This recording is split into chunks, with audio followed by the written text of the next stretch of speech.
So in today's video, we're going to be doing another state of Maine carved plaque.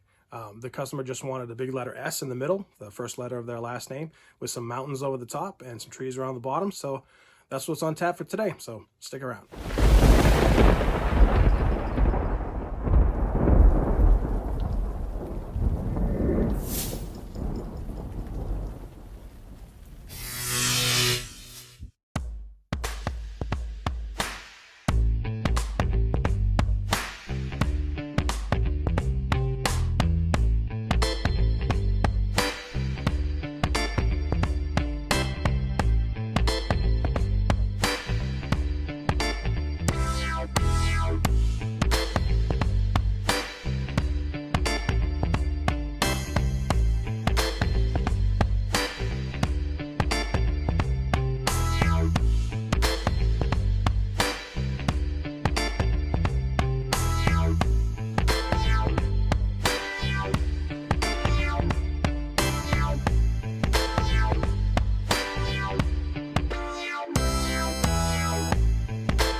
So here's the finished product.